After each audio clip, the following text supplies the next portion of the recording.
চৰকাৰৰ দিনত প্ৰথম সপ্তাহতে আমাক প্ৰাপ্য দৰমহাটো প্ৰদান কৰে নহলে কিন্তু সেই আগৰ যি অগব চৰকাৰৰ দিনত দৰমহাৰ কাৰণে শিক্ষকসকলে ৰাজপথত নামিবলগীয়া কলা দিনৰ যি সৃষ্টি হৈছিল সেই কলা দিনৰ কিন্তু পুনৰাবৃত্তি অসমৰ এইখন চৰকাৰৰ দিনত ঘটিবলৈ কিন্তু বেছি দিন সময় নাই।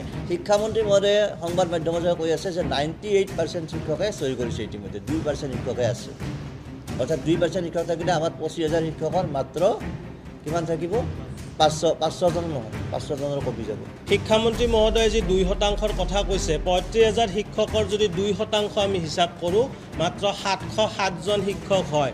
আৰু আমাৰ উদাহৰণস্বৰূপে যোৰহাট জিলাখনতে 754 জন শিক্ষকে স্বাক্ষৰ প্ৰদান কৰা নাই, মানে এখন জিলাতে 2%তকৈ অধিক শিক্ষকে স্বাক্ষৰ প্ৰদান কৰা নাই।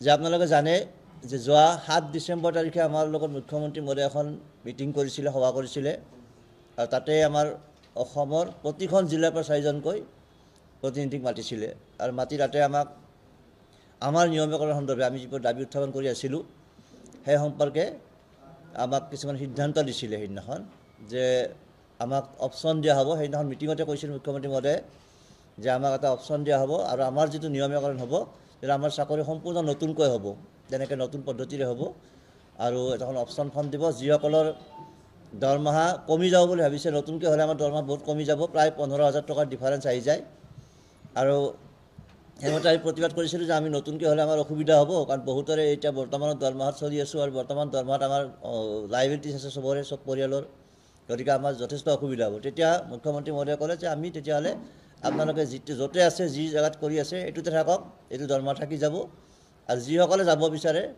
ৰেগুলাৰত তেওঁলোকৰ কাৰণে নতুন এটা দিছে। আৰু সেই মৰ্মে যোৱা জানুৱাৰীৰ 17 তাৰিখে এখন অৰ্ডাৰ ওলাই দিছে, নিৰ্দেশনা ওলাই দিছে বিভাগৰ পৰা, যে অপশ্যনেল ফৰ্মেট বুলি। অপশ্যনেল ফৰ্মেট, তাতে যিসকলে চহী কৰে, স্বাক্ষৰ কৰিব, তেওঁলোকে ৰেগুলাৰ যাব পাৰিব। অহা এপ্ৰিল মাহৰ পৰা হ'ব ৰেগুলাৰাইজেশ্যন, আৰু তেওঁলোকৰ নতুন ইনিচিয়েল পে' হ'ব, আৰু পূৰ্বৰ একো বেনিফিট তেওঁলোকে ক্লেইম কৰিব নোৱাৰিব, তাতে স্পষ্টকৈ লিখি দিছে।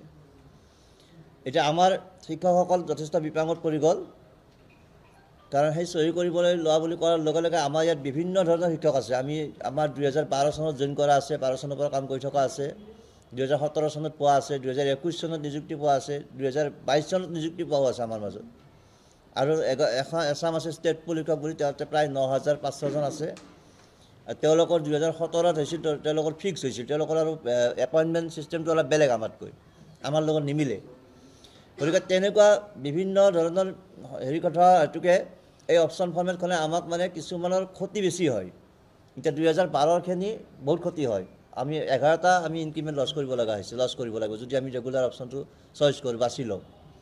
আৰু 2021 জনৰ লাভেই হ'ব, তেওঁলোকৰ লোকচান নহয়, মাত্ৰ এটা ইনক্ৰিমেণ্ট লোকচান হয়। তেনেদৰে ষ্টেট পুলখিনিৰো বেছি লোকচান নহয়, মাত্ৰ 2টা ইনক্ৰিমেণ্ট লোকচান হ'ব। 2টা ইনক্ৰিমেণ্ট লোকচান হ'লে সেইখিনি NPS-ত এডজাষ্ট হৈ যায়, গতিকে তেওঁলোকৰ লোকচানৰ সন্মুখীনে নহয়, তো তেওঁলোকে হাঁহিমুখে ল'ব পাৰিব। গতিকে তেনেকৈ বিভিন্ন যিহেতু কেটেগৰী বিভিন্ন সময়ত নিযুক্তি পাইছিল, গতিকে তেওঁলোকে সেইখিনি অপশ্যন বহুতে লৈ ল'লে। এতিয়া লোৱাৰ পিছত আমি কি কৰিছোঁ, আমি কিন্তু আমাকো ৰেগুলাৰাইজেশ্যন লাগে, কিন্তু আমাক পে' প্ৰটেকশ্যন লাগে, মানে ৰেট্ৰস্পেক্টিভ ৰেগুলাৰাইজেশ্যন লাগে। যেতিয়াৰ পৰা আমি চাকৰি কৰি আছোঁ, যেতিয়াৰ পৰা আমি আৰপি মতে দৰমহা লাভ কৰি আছিলোঁ, তেতিয়াৰ পৰাই আমাক এই চাকৰিটো নিয়মীকৰণ লাগে, সেই কথাটো। আৰু সেই মৰ্মে আমি গুৱাহাটী উচ্চ ন্যায়ালয়ৰ দ্বাৰস্থ হৈছিলোঁ, গুৱাহাটী উচ্চ ন্যায়ালয়ৰ এটা কেছ ৰুজু কৰিছোঁ, আৰু সেই অপশ্যন ব্যৱস্থাটোৰ আমি বিৰোধিতা কৰিছোঁ, যে অপশ্যন নহয়, আৰু সকলোৱে কৰক, যিদিনাৰ পৰা আৰপি পাইছে, যিদিনাৰ পৰা যিয়ে আৰপি লাভ কৰিছে, সেইদিনাৰ পৰাই আমাক ৰেগুলাৰ কৰক, তেতিয়া কোনো কাৰো লোকচানৰ সন্মুখীন নহয়, সকলোৱে সমমৰ্যাদা পাব, সেই বিচাৰি। আৰু সেইটো বিচাৰি আমি যিটো অপশ্যন ব্যৱস্থা তাৰ বিৰোধিতা কৰি আমি মানে উচ্চ ন্যায়ালয়ত এখন এপিল কৰিছোঁ, ৰিট পেটিশ্যন ফাইল কৰিছোঁ আমাৰ সদৌ অসম প্ৰাথমিক নিয়োজিত শিক্ষকৰ নামত। এতিয়া শেহতীয়াভাৱে তাকে স্বাক্ষৰক লৈ বিভিন্ন ধৰণৰ মানে বাতাবৰণ চলি আছে, মানে বাৰ্তাবিলাক বিভিন্ন ধৰণে বিভিন্ন মাধ্যমত, আমাৰ ছ'চিয়েল মিডিয়াত হওক বা সংবাদ মাধ্যমৰ জৰিয়তে হওক, চৰকাৰী পক্ষৰে হওক বা আমাৰ শিক্ষকৰো এচামে বিভিন্ন ধৰণে মতামত আগবঢ়াই আছে।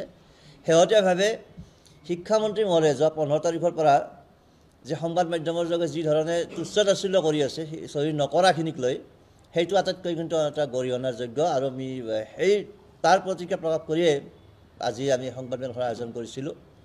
শিক্ষামন্ত্ৰী মহোদয়ে এটা সংবাদ মাধ্যমত তেওঁ কৈছে যে আমাৰ প্ৰায় 35,327জন ন 35,327জন শিক্ষক আছে আমাৰ টোটেল মুঠ শিক্ষক ষ্টেট পুল লৈ তাৰে ষ্টেট পুল 9,500 আৰু আমাৰ প্ৰায় 25,500জন এতিয়া এই 25,500 শিক্ষকৰ আমাৰ হাতত তথ্য থকা অনুসৰি আমাৰ প্ৰায় 47% শিক্ষক আজিৰ দিনত 47% শিক্ষকে সেই অপশ্যন ফৰ্মত চহী কৰা নাই আৰু 53% শিক্ষকে চহী কৰিছে অৰ্থাৎ আমাৰ প্ৰায় 12,000 শিক্ষক আমাৰ লগত এতিয়াও আছে চহী নকৰাকৈ মানে এইখিনি বেছিভাগে মানে 2012ত নিযুক্তি পোৱা 14ত নিযুক্তি পোৱা তেনেকুৱা 17ৰো আছে কিছুমান এইখিনি আছে আৰু তাৰ পিছৰখিনি মোটামুটি চহী কৰিছে এতিয়া সেই সমীক্ষাটো সেই হিচাপটো আমাৰ হাতত তথ্য আছে গোটেই জিলা পৰ্যায়ত আমি দিব পাৰিলে জিলা হিচাপত আমি দিব পাৰিম আমি সংগ্ৰহ কৰিছোঁ গোটেইবিলাক